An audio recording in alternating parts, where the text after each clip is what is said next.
নমস্কার, আশা করি সবাই ভালো আছেন, সুস্থ আছেন এবং অবশ্যই আনন্দে আছেন। আজ শনিবার, এখন সময় প্রায় বেলা 3:30। আজকে দেখুন বাড়িঘরের অবস্থা একটু অন্যরকম। যারা নিয়মিত আমার ব্লগ দেখেন বা ফলো করেন, তারা হয়তো বুঝতে পেরেছেন জানলায় যে গাছপত্রগুলো ছিল সেগুলো নেই। এখানে ঘরের দরজা জানলা মোটামুটি বন্ধ। আর চলুন একবার বারান্দাটা গিয়ে দেখা যাক সেখানকার কি অবস্থা।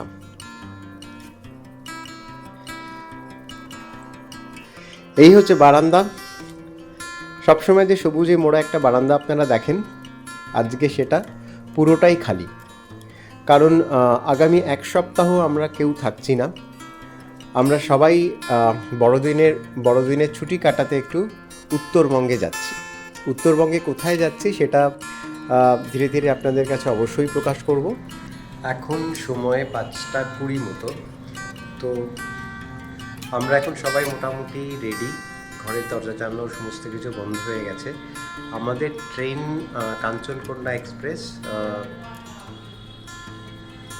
রাত্রি 8:30টায় শিয়ালদা থেকে। তো কিছুক্ষণের মধ্যে আমরা বেরিয়ে যাব। যদিও এতখানি সময় লাগবে না, আমরা হাতে কিছুটা সময় রেখেই বেরোচ্ছি, কারণ রাস্তাঘাটের কথা তো কিছু বলা যায় না। তো সঙ্গে থাকুন।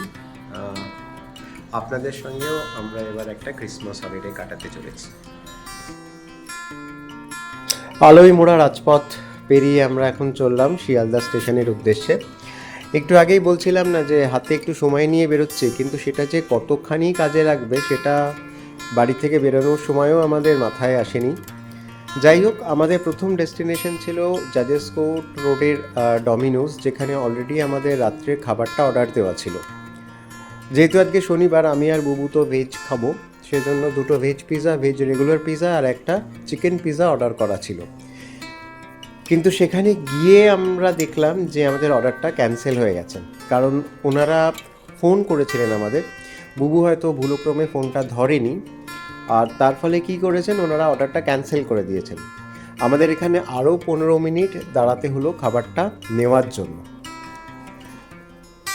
আগের দিনে আমি দেখিয়েছিলাম, আগের দিনে ক্রিসমাসের ব্লগে, যে কলকাতার রাস্তাঘাট এখন আলোয় মোড়া। এই বছর কেন জানি না, বিশেষ করে ক্রিসমাস উপলক্ষে এবং নববর্ষকে স্বাগত জানানোর জন্য কলকাতার রাস্তাঘাটে যথেষ্ট পরিমাণে আলো লাগানো হয়েছে এবং বেশ সুন্দরও লাগছে। এমনিতেই শীতকালে সন্ধেটা একটুখানি মন খারাপ করা, কারণ ঝুপ করে তাড়াতাড়ি সন্ধে হয়ে যায় এবং রাত যত বাড়তে থাকে মাঝে মাঝে কুয়াশাও পড়ে। সুতরাং চারিদিকটা কেমন যেন একটু ধুলো ধূসরিত লাগে। এই আলোগুলো জ্বালানোর ফলে রাস্তায় বেরোলে পরে মনটা তো একটু খুশি খুশি হয়ই, সেই সঙ্গে শীতের সন্ধ্যের যে একটা মন খারাপ করার একটা ব্যাপার আছে, সেই ব্যাপারটা অনেকখানি কেটে যায়। খাবার তো নিলাম, কিন্তু তারপরে যখন আমরা মা ব্রিজে উঠলাম তখন যে এতখানি জ্যামজটের সম্মুখীন হব সেটা কল্পনাও করতে পারিনি। এমনিতে রাস্তাঘাট মোটামুটি পরিষ্কারই দেখাচ্ছিল, কিন্তু যখনই আমরা মা ব্রিজে উঠলাম তখন গাড়ি একেবারে নড়তেই চাইছিল না। এখন আমরা আপাতত ভবানীপুরের মধ্যে দিয়ে চলছি।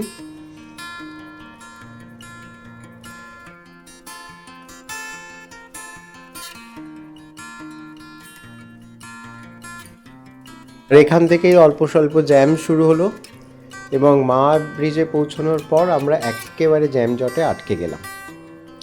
ঘড়ির কাঁটাও এগোচ্ছে, মনের মধ্যে দুশ্চিন্তার পারদটাও আস্তে আস্তে ওপরের দিকে উঠছে, কিন্তু কি আর করব, কিচ্ছু করার নেই। অবশেষে জ্যামজট কাটিয়ে আমরা প্রায় 7:30 নাগাদ শিয়ালদা স্টেশনে পৌঁছতে পেরেছিলাম। এখন আমরা ক্রস করে যাচ্ছি মৌলালি। এরপরেই আসবে আমাদের ডেস্টিনেশন। কিন্তু আমরা যেটা ভেবেছিলাম, অর্থাৎ আমার যে আশঙ্কাটা ছিল, যে মৌলালি থেকে শুরু করে শিয়ালদা স্টেশন পর্যন্ত আমাদের একটা জ্যামের সম্মুখীন হতে হবে, কিন্তু সেটা হতে হয়নি। সেই জায়গাটা একদমই পরিষ্কার ছিল। আর শিয়ালদা স্টেশনের ভিড় থাকলেও, ভিড় তো সবসময়ই থাকে, কারণ যেহেতু শনিবার প্রচুর অফিসও খোলা, সেজন্য নিত্যযাত্রীদের একটা ভিড় তো লেগেই থাকে। কিন্তু শিয়ালদা স্টেশনে যেটা অসুবিধে হয়েছিল সেটা হচ্ছিল যে আমাদের যে ট্রেন সেটা আমার অ্যাপে দেখাচ্ছিল 13 নম্বর প্ল্যাটফর্মে আসবে, কিন্তু সেটা রিশিডিউল হয়ে 11 নম্বর প্ল্যাটফর্ম থেকে ট্রেনটা অবশেষে ছাড়লো, কিন্তু সেটার কোনো অ্যানাউন্সমেন্ট ছিল না।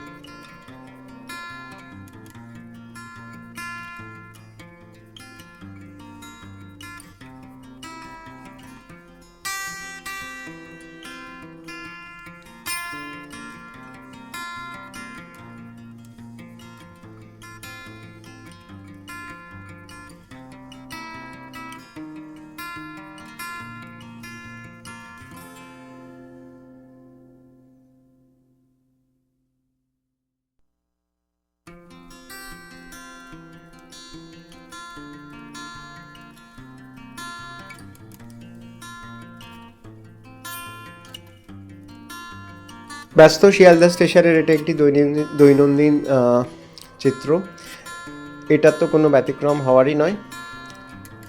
তো অবশেষে আমরা ট্রেনে তো উঠে পড়লাম, উঠে সিটপত্রতে জিনিসপত্র সমস্ত গুছিয়ে বসে বসে বুবু এখন হাই তুলছে, অর্থাৎ ঘুম পেয়ে গেছে। এমনিতে ট্রেনে আমার একদমই ঘুম হয় না, আর এইবার যেহেতু সাইড আপারে আমার সিটটা ছিল সেই জন্য আরও ঘুম আসছিল না, কারণ এক পাশ ফিরে শুয়েছিলাম, অন্য পাশে ফেরার কোনো সুযোগই ছিল না, সেই জন্য ঘুমটাও ঠিকঠাক হয়নি। ঘুম ভাঙতেই চোখে পড়লো চা বাগান। চা বাগানের প্রতি আমার আলাদাই একটা কি বলবো দুর্বলতা আছে। ছোটবেলা থেকে যখনই চা বাগান দেখেছি বা দেখি, তখনই মনের মধ্যে একরাশ স্মৃতি এসে জড়ো হয়, সেই সঙ্গেই জড়ো হয় একটা অদ্ভুত ভালো লাগা।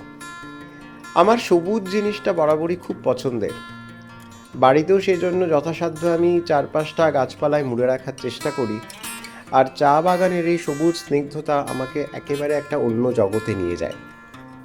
শীতের সকাল, তাই স্বভাবতই কুয়াশায় মোড়া চারিপাশ। উত্তরবঙ্গে অন্যান্য জায়গার থেকে একটু বেশি কুয়াশা পড়ে, কারণ আমরা যত পাহাড়ের কাছাকাছি পৌঁছই তত কুয়াশার দাপটও কিন্তু বাড়তে থাকে। সেটা আমি উত্তরবঙ্গ কেন, যখন আমি উত্তরাখণ্ডেরও বিভিন্ন জায়গায় ঘুরেছি সেইখানেও দেখেছি। এই দেখুন, সকালবেলায় কুয়াশায় মোড়া চা বাগান, দূরের দৃশ্যপট কেমন একটা অস্পষ্ট জলছবির মতো, একটা অদ্ভুত ভালো লাগা কাজ করে এইগুলো দেখলে পরে। আমাদের শহুরে জীবনে আমাদের মনের মধ্যে যে কুয়াশাগুলো জমা হয়, এই প্রাকৃতিক কুয়াশা আমাদের সেই সব কুয়াশাগুলোকে এক ঝলকে কাটিয়ে দেয়। অদ্ভুত একটা মায়াবী জগৎ। মনে হচ্ছিল এক্ষুনি ট্রেন থেকে নেমে এই জায়গাটাতে অন্তত 2-1 দিন কাটিয়ে যাই, কিন্তু কি আর করব, উপায় নেই, যেতেই হবে ডেস্টিনেশনে। আমাদের আজকের ডেস্টিনেশন হচ্ছে মাদারিহাট। মাদারিহাটে আমাদের গাড়ি অপেক্ষা করবে, সেখান থেকে আমরা যাব আমাদের আজকে রিসর্টে। আমরা বুক করেছি ওয়াইল্ডউড রিসর্ট। এই রিসর্টটি কেমন সেটা এই মুহূর্তে আমি বলতে পারছি না, তার কারণ এখনও আমি গিয়ে পৌঁছোইনি। যতখানি নেটে দেখা তাতে তো ব্যবস্থাপনা মোটামুটি ভালোই মনে হলো, আর দেখা যাক গিয়ে কি হয়। আপাতত চারপাশের সবুজ মলাটে মোড়া প্রকৃতিকে দুচোখ ভরে উপভোগ করতে করতে আমরা এগিয়ে চলেছি। ট্রেন অ্যাপ অনুযায়ী দেখাচ্ছে এখনও পর্যন্ত 40 মিনিট লেট। শীতের দিনে সাধারণত উত্তরবঙ্গে যেসব ট্রেনগুলি আসে, যেগুলো সকালের দিকে পৌঁছানোর কথা, সেগুলো সচরাচর লেটই করে, কারণ এত অত্যধিক কুয়াশা থাকে যে ট্রেন চলাচল মাঝে মাঝেই বন্ধ হয়ে যায়। আমিও টের পেলাম যখন ট্রেনটা মালদায় এসে দাঁড়িয়েছিল, তখন অনেকক্ষণ দাঁড়িয়েছিল, বেশ খানিকক্ষণ, মানে শিডিউল টাইম ছিল 15 মিনিট, কিন্তু ট্রেনটি প্রায় 40 মিনিটের মতো ওখানেই দাঁড়িয়েছিল। সুতরাং কি আর করা যাবে, ট্রেনেই হকার দাদাদের কাছ থেকে সকালের চাটা শেষ করে আবার দরজার সামনে এসে দাঁড়ালাম। শিলিগুড়ি জাংশনে পৌঁছানোর পর ট্রেনের অর্ধেকটাই ফাঁকা হয়ে গেছিল, কারণ আশেপাশে আমাদের যারা সহযাত্রী ছিলেন তাদের অধিকাংশরই গন্তব্য ছিল শিলিগুড়ি। আর একটা কথা, যে এই প্রথম আমি শিলিগুড়ি স্টেশনটা নিজের চোখে দেখলাম। কোনোদিনও শিলিগুড়ি স্টেশন আমি ক্রস করিনি। আর যেই শিলিগুড়ি স্টেশনটা ক্রস করে গেল, তখন দুপাশে সবুজের যে প্রেক্ষাপট ছিল সেটা মুহূর্তে চেঞ্জ হয়ে গেল। দুটো জঙ্গলকে আমরা ক্রস করলাম, আর এই জঙ্গলের মধ্যে দিয়ে যখন ট্রেনটা যাচ্ছিল তখন যথেষ্ট স্লোতে যাচ্ছিল, অর্থাৎ ট্রেনের গতিবেগ ছিল তখন যথেষ্ট কম। আমি যখন জানলার ধারে বসেছিলাম তখন, অর্থাৎ সিটে বসেছিলাম, তখন দু একটি ময়ূরকেও দেখলাম। আমি ভাবলাম যে দরজার সামনে এসে দাঁড়ালে হয়তো আরও কিছু দেখতে পাবো, কিন্তু না, দুর্ভাগ্যের বিষয় আমি আপনাদের জন্য সেই দৃশ্য কিন্তু তুলে রাখতে পারিনি। ট্রেন থেকে বসে কোনো বনের পশু পাখিকে দেখার অভিজ্ঞতা আমার এই প্রথম। এর আগে আমি কোনোদিনও দেখিনি।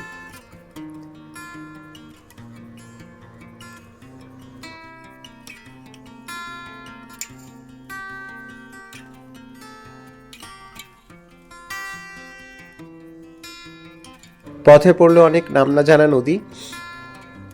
ভূগোলের বইতে অবশ্য এই নদীগুলির নাম আছে, কিন্তু এই মুহূর্তে আমার এই নদীগুলির নাম কিছুতেই মনে পড়ছে না। তিস্তা হতে পারে, কিন্তু না, এটা ঠিক তিস্তাও নয়, কারণ তিস্তার গতিপথটা অন্যদিকে। যাই হোক, মনের মধ্যে একটা অদ্ভুত উত্তেজনা কাজ করছিল, কারণ উত্তরবঙ্গ বরাবরই আমার অন্যতম প্রিয় একটা ডেস্টিনেশন ছুটি কাটানোর জন্য। আগে কাজের সূত্রে আমি বহুবার এসেছি, এবং যতবারই এসেছি এখানকার আমার সহকর্মীরা বলতেন যে আমার একবার যদি উত্তরবঙ্গে আমি আসি তাহলে আমার আবার ফিরে যেতে ইচ্ছে করে না। সেটা 100% সত্যি। উত্তরবঙ্গের অমোঘ আকর্ষণটা এমনই আমার কাছে যে এখানে আমি যতবারই আসি আমার ফিরে যেতে ইচ্ছে করে না। কিছু কিছু জায়গা আছে, দেখবেন আপনি যদি যান কখনো, ফিরে আসার সময় একটা অদ্ভুত কষ্ট কাজ করে। উত্তরবঙ্গ হচ্ছে আমার কাছে সেই রকমই একটা জায়গা।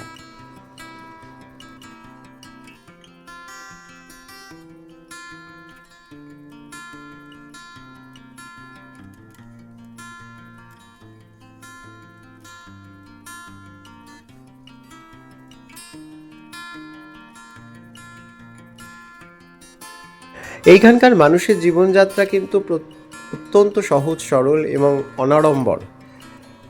আমি সাধারণ মানুষজনের কথাই বলছি, যাদের সঙ্গে আমি মিশি বা যাদের সঙ্গে আমি কাজ করি। আর আমার এখানে আসলে পরে মনে হয় যে ছোট ছোট সুখ দুঃখগুলোকে নিয়েও জীবনকে কত সহজভাবে কাটিয়ে দেওয়া যায়। অবশেষে 1 ঘন্টা 40 মিনিট লেটে আমরা পৌঁছলাম মাদারিহাটে। মাদারিহাটে আমাদের জন্য গাড়ি অপেক্ষা করছিল, অর্থাৎ এখানকার যে ট্রাভেল এজেন্টের সঙ্গে আমাদের কথা হয়েছিল সেই ট্রাভেল এজেন্টের গাড়ি অপেক্ষা করছিল আমাদের জন্য মাদারিহাট স্টেশনে। আর এই হচ্ছে মাদারিহাট স্টেশন। এখান থেকে আমরা বেরিয়ে পড়লাম আমাদের রিসর্টের উদ্দেশ্যে। চলুন যাওয়া যাক। মনের মধ্যে একটা অদ্ভুত উত্তেজনা কাজ করছে, না জানি রিসর্টটা কেমন হবে, কারণ এই প্রথম আমরা নেট থেকে, অর্থাৎ নেটও বলা ভুল, ইউটিউব থেকে একটা রিভিউ জেনে আমরা এই রিসর্টটা বুক করেছি। দেখা যাক কেমন হয়। চলছি মাদারিহাটের বাজারের মধ্যে দিয়ে। আজ রবিবার, সেই কারণে এখানে হাট বসেছিল, আর স্বভাবতই জায়গাটা বেশ জমজমাট। এবং মনে হচ্ছে আমরা জলদাপাড়ার যে অভয়ারণ্য অর্থাৎ ন্যাশনাল পার্ক তার খুব কাছাকাছি পৌঁছে গেছি। আমাদের ড্রাইভার দাদা আমাদের সেই কথাই বললেন যে আপনাদের যে রিসর্ট সেটা একেবারে জলদাপাড়া অভয়ারণ্যের পাঁচিল ঘেঁষে, এবং সেটা কতখানি কাছে চলুন দেখাচ্ছি আপনাদের। আর এই হচ্ছে আমাদের রিসর্টটি সত্যিই জলদাপাড়া অভয়ারণ্যের একদম একটা ফেন্সিংয়ের ধারে। তবে কথা বলে বুঝলাম যে এখানে বন্য প্রাণীদের সেরকম কোনো উপদ্রব নেই, কারণ পুরো রিসর্টটাই বেশ সুরক্ষিত একটা বলয়ে মোড়া। সেখানে বন্য প্রাণীদের কোনো প্রবেশাধিকার নেই আপাতত, কেননা এই রিসর্টটা যতদিন তৈরি হয়েছে ততদিন তারা এই একদম ফেন্সিংয়ের ধার পর্যন্ত হাতি আসতে দেখেছেন, কিন্তু সেরকম কোনো দুর্ঘটনা ঘটেনি। চতুর্দিকে সমস্ত বিভিন্ন ধরনের বাহারি গাছপালা দিয়ে ঘেরা। আর এই হচ্ছে আমাদের রুম।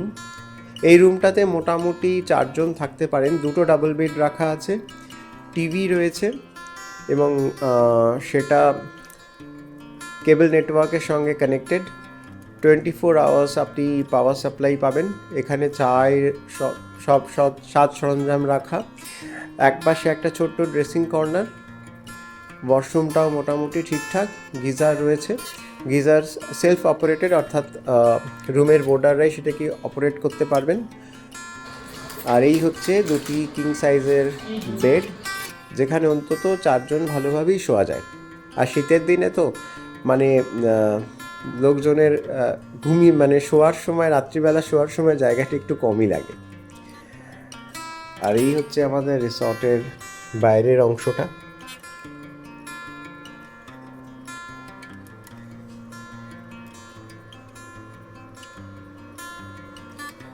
এখানে একটা টানা বারান্দা পেয়ে বহু পায়চারি আরম্ভ করেছে। সাধারণত শীতকালে রোদটা আমাদের কাছে একটা দুর্লভ বস্তু, আর এখানে সে এত বড় একটা বারান্দা যেখানে আলো হাওয়া খেলে বেড়াচ্ছে, তো সেটার লোভ তো এড়ানোই বেশ কঠিন ব্যাপার। আর ওই দূরে যে জঙ্গলটা দেখতে পাচ্ছেন সেটাই হচ্ছে জলদাপাড়া অভয়ারণ্য। এখানকার যে উঠোন বা বাইরের যে ফ্রন্টিয়ার্ড বা ব্যাকইয়ার্ড রয়েছে সেটাও যথেষ্ট পরিপাটি করে গোছানো। তবে ব্যাকইয়ার্ডটা আরেকটু ভালো হলে ভালো হতো। এখানে একটা গ্যাজিবো রয়েছে যেখানে সন্ধ্যেবেলা বসে চা কফি খেতে খেতে আড্ডাও মারা যায়।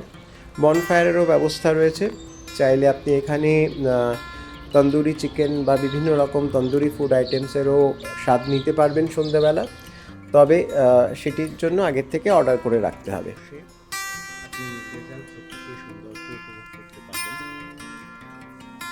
আর এই হচ্ছে জলদাপাড়া অভয়ারণ্য।